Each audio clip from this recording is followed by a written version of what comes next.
Penn State made a strong impression for one of the top prospects in the country. They still have their work cut out for them to fend off the likes of Oregon, Texas A&M, and other top-tier schools.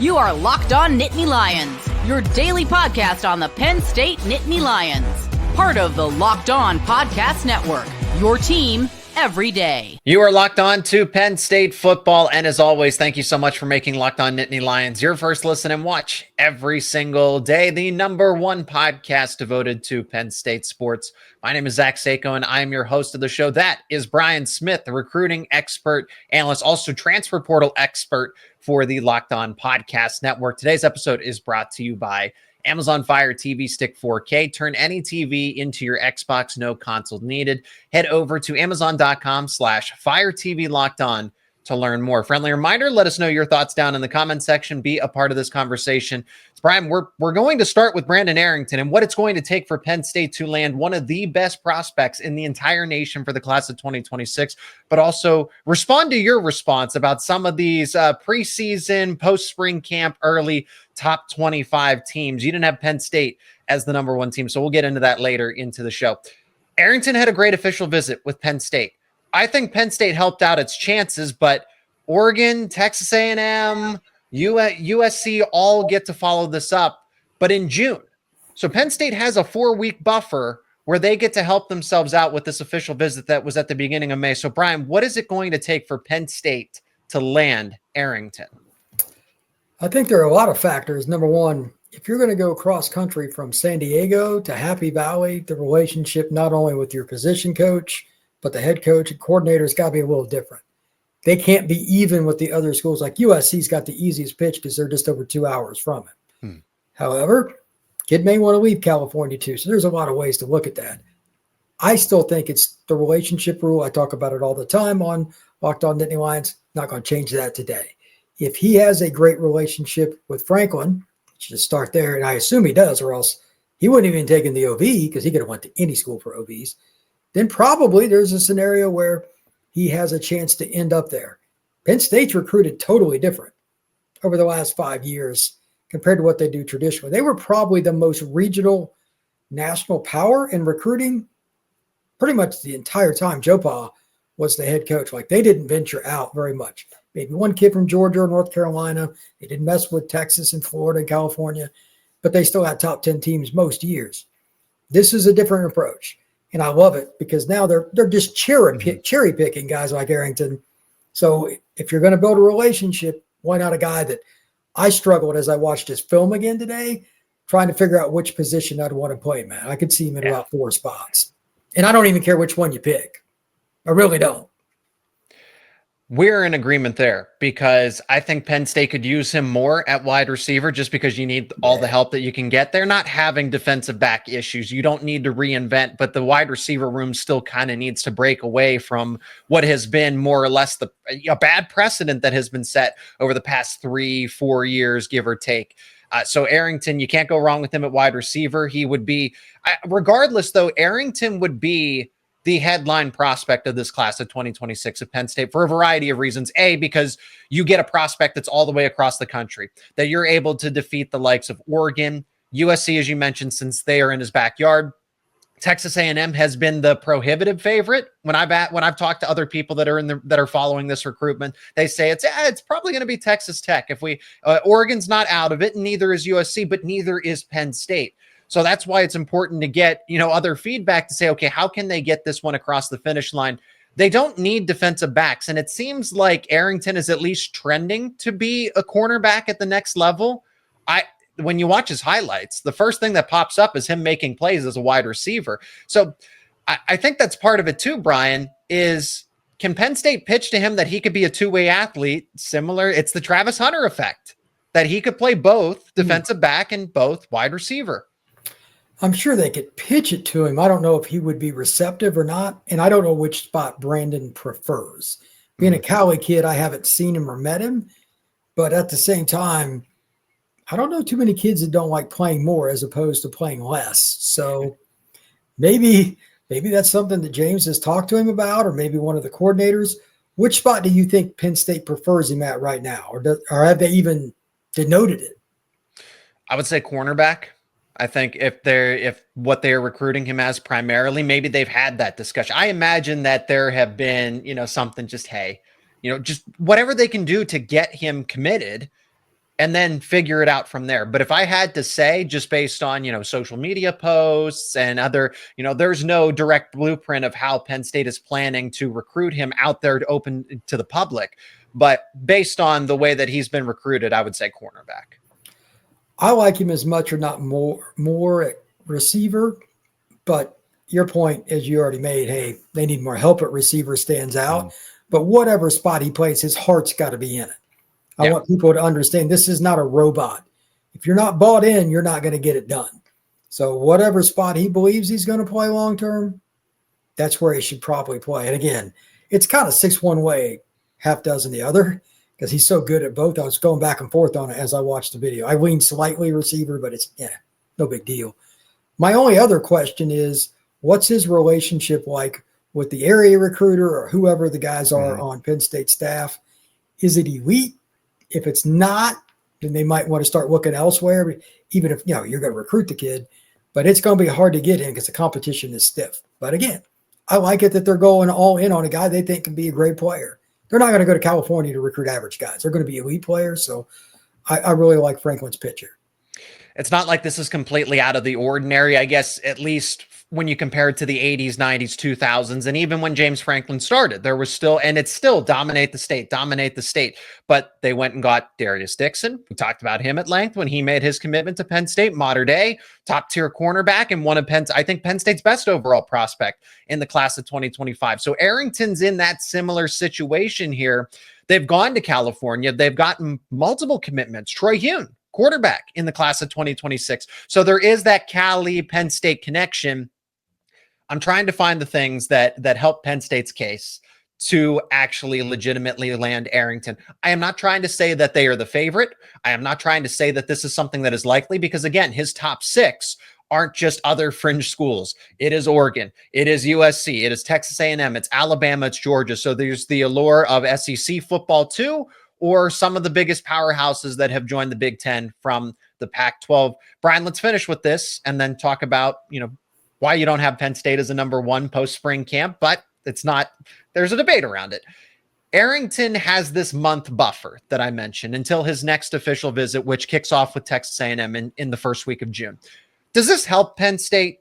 As somebody that's followed recruiting for a long time, I say it does. I think it actually does, because it allows him to think about Penn State entirely. Whereas you have all these official visits lined up back to back in June, Penn State has the official visit, and then it kind of gets to linger for that entire month. Does that help, or is that not a big deal? That's a great question. I think for most staffs, it should help. And the one thing that I will argue with anybody that Penn State does better than almost probably all programs, but roster management, knowing when to cut bait with the recruit, knowing when to cut bait with the player, let him go to the portal, etc. They'll know if they've got a real shot based on how the visit went. And for what you told me, they think it went pretty well. So my guess is they're going to figure out a way between now and the time he visits Texas A&M to keep them very relevant. I don't know exactly what James and his staff do. I have no idea. But they're always consistently in on it for kids that really tough. Like modern day is as heavily recruited a programs in the country. They just got a top corner from there. That kid had 40 offers, and you got him all the way across the country. You're doing something right. So I would lean heavily they're going to figure something out that's going to help that program. This is a recruitment that will carry on for quite some time, and which, as it does with most 5-star prospects. But Brandon Arrington, Penn State is right there in the mix. They helped themselves with this official visit. Now time will tell if they can actually pull this one off, because it would be seen as an upset. Penn State is not expected to land this prospect. Oregon, Texas A&M, USC would be that cluster of favorites. It would take not necessarily a miracle, though, for Penn State to pull this recruitment off. Now let's talk about Penn State. As spring ball is over, everybody's releasing their top 25. Brian, you don't have Penn State at number 1. You don't have them at number 2 either, or number 3. They're not even in your top 3. So let's talk about why you don't think Penn State is a top 3 team going into the start of next season. That is coming up next here on Locked On Nittany Lions. And this episode is brought to you by Amazon Fire TV. Did you know your Fire TV is also an Xbox? Turn any TV into your gaming and entertainment hub with Fire TV Stick 4K devices with no console required. Just grab your paired controller, subscribe or sign in to Xbox Game Pass Ultimate with EA Play included, and you're ready to play. Dive into hundreds of premium titles from EA Sports College Football 25 to Call of Duty Black Ops 6 as easily as you stream your favorite shows. It's gaming made simple, and it's all on your Fire TV. You'll now have affordable and portable gaming. Play high-quality Xbox games at the fraction of the cost of a console. And if you already have a console, a Fire TV Stick 4K device is more affordable, and it's easier to travel with, allowing you to take you or your kids' games wherever you plug in. Head over to Amazon.com/Fire TV Locked On to get started.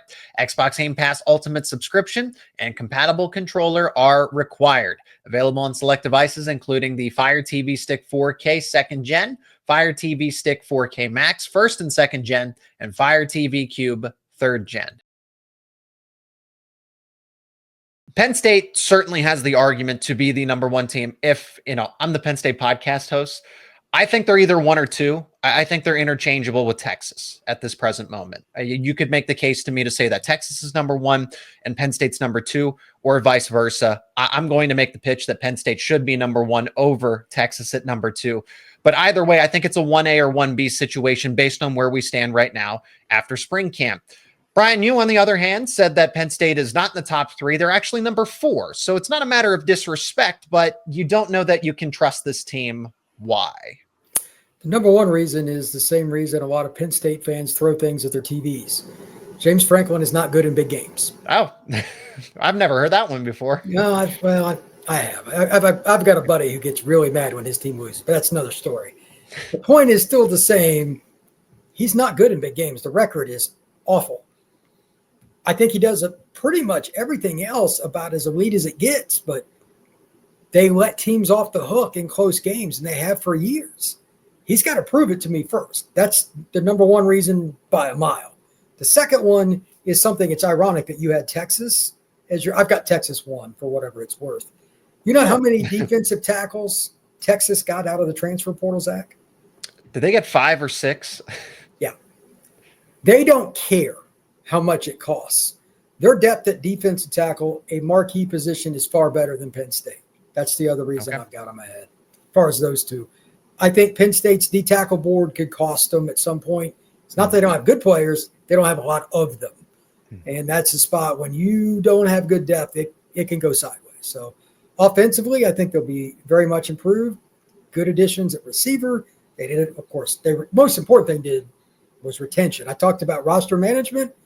Yeah, Penn State knocked it out of the park. So the guys they could retain, obviously you lose the tight end who's unbelievable. But everything else they pretty much brought back. And they added some quality pieces too. So now it's just a matter of staying healthy. Texas got more depth. I'm going them number one. For the record, I got Notre Dame 2 and Ohio State 3. Then I got Penn State. Those three are pretty close to interchangeable, but D-tackle is one of the reasons I looked at it the way I did. Notre Dame and Ohio State, even though they don't have a starting quarterback named yet. I know both those kids. I've seen those kids play. I ain't worried about them. Sayan and Carr? Yeah, those are NFL players. Yeah, those are NFL players. If I'm wrong, I'm wrong, but I trust the guys specifically coaching them. So they're proven. I'm not worried about those two guys. Let me ask about their pushback on the big game dilemma. Okay, so they lost to Notre Dame by 3 in the semifinal. That's a national runner-up. Okay, so that falls in that category. I don't know if it's necessarily a big game issue. I guess when you play Ohio State, maybe it's just an Ohio State issue. I know it could be. Ohio State's the team that's been James Franklin's 1-12 against Ohio State. So that is, they did lose to Oregon, they did lose to Notre Dame, but also they weren't better than those teams. It's just a fact of the matter. So the teams that they are losing to, they are supposed to lose to. But this time around, I think this team's better.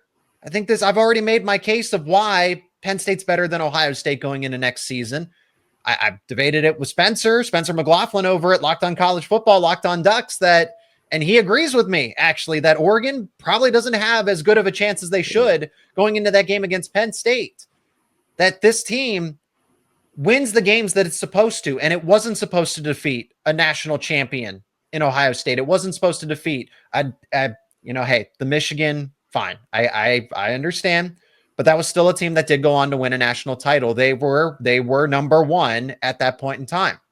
So Penn State loses to the teams that they're supposed to. It's not like they are a touchdown favorite. They're expected. They beat Boise State. They beat SMU. Oh, well, those are cupcake playoff games. How does that sound? By Seriously? the way, that's garbage, by the way. But yeah, exactly. Continue. Oh, that's an easy playoff game. So, okay, you and I understand that. Penn State goes and defeats the teams. Like I said, they don't lose that trap game to Wisconsin, for example, last season, but against a powerhouse Michigan team that's on a national title run, a powerhouse Ohio State team that's either a college title contender or a college national championship team, Penn State loses to them. So I think it's more of an Ohio State problem, more so, because they were beating Michigan until Jim Harbaugh and Michigan turned the corner for a portion of time. I really just think it's an Ohio State problem. But I guess you have the case then they should have beat Oregon and Notre Dame. But Penn State wasn't exactly, it was I guess it was a pick 'em in that game against Notre Dame, and they were certainly underdogs against Oregon. I don't think a lot of people were picking Penn State to beat Oregon. I think they should have beaten Notre Dame because Notre Dame didn't play very well at the end. They had too many injuries. Penn State let them off the hook. I don't blame James as much. He's not the one that threw one of the dumbest passes in the history of college. That wasn't a James Franklin issue in that game. No, yeah, their game plan on offense was good. Notre Dame adjusted better. Their second half adjustments caused Penn State's offense a lot of problems, but I thought Penn State was better than Notre Dame. They just, like, a couple of the plays are just terrible. And of course, the interception is going to get the most blame, but I'm not going to go down that rabbit hole. They still have to find a way, favored or not, to win one of these games.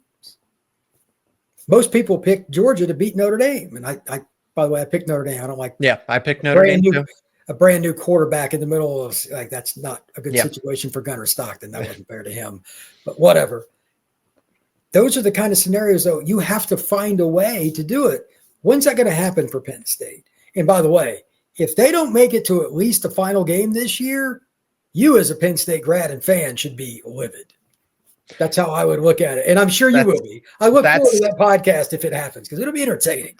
I'll say that. I'd like to have you as a guest analyst for that instant reaction. I am in the same boat that this is a national championship or bust type of season. Agreed. Because you go and get the best. You go and poach Jim Knowles away from Ohio State. Absolutely. The team that's been a thorn in your side for the longest time. You retain your NFL caliber quarterback, both.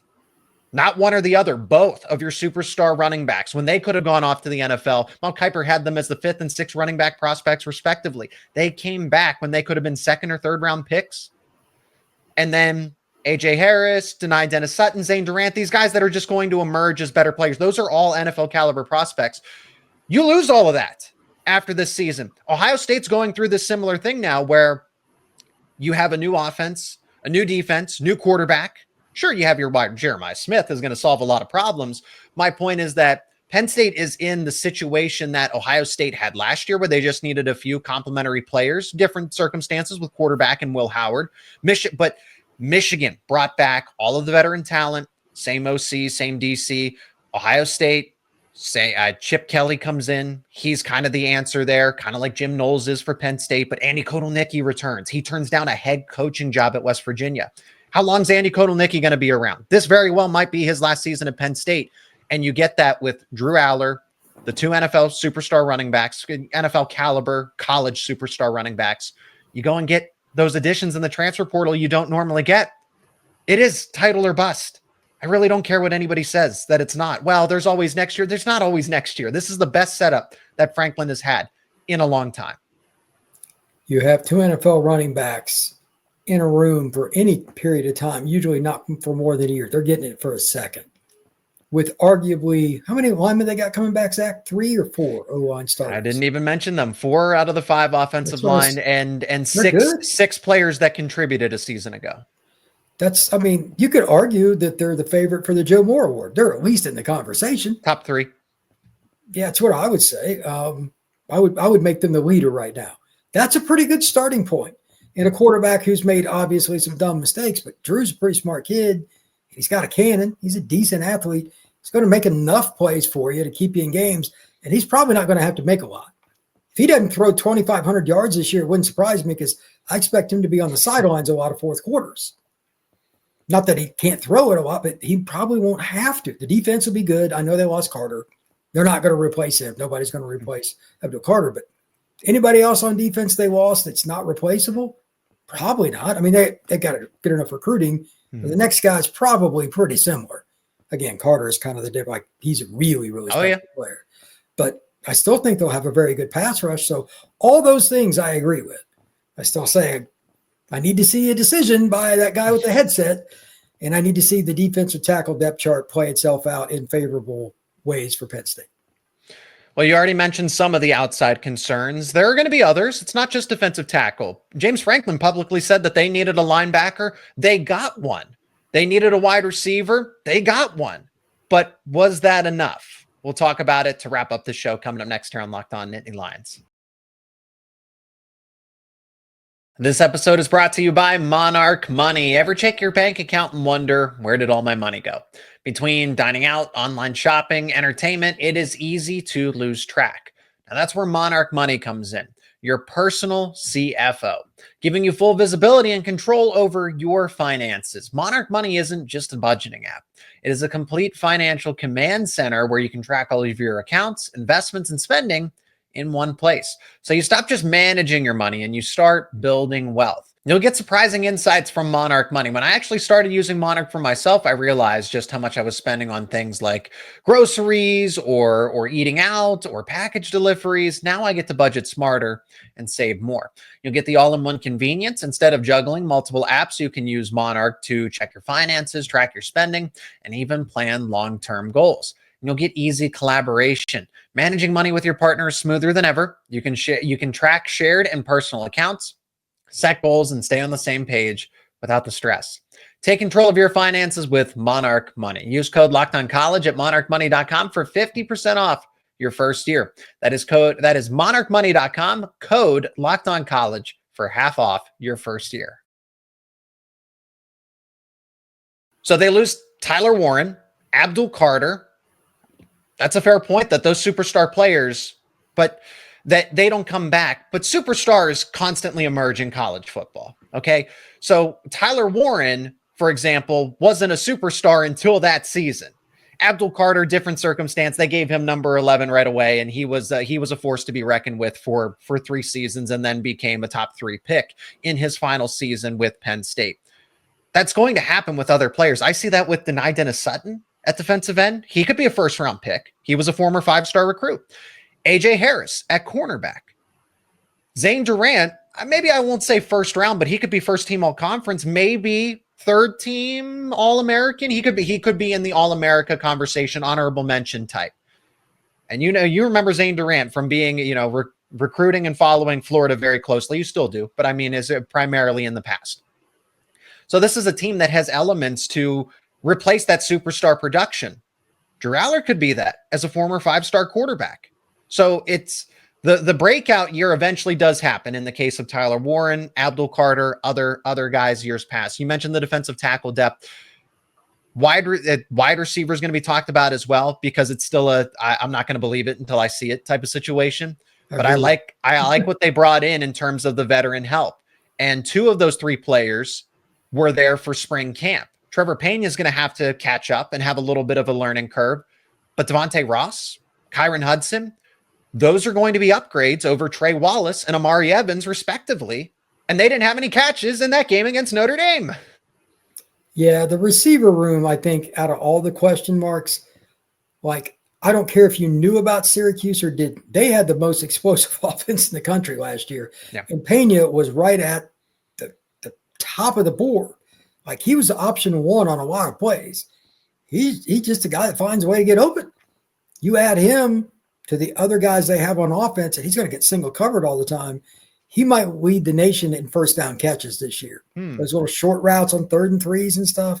Not many guys are going to cover him. So I'm not real worried about Penn State's offense in terms of throwing the ball to the receivers. No. It's actually switched. Nothing against who. I have no idea who the backup tight end is, and it's not his fault. After Tyler Warren, it's going to be a drop-off. All right? It's fair. And it could be an NFL player because Penn State's got guys, but holy crap, was he good.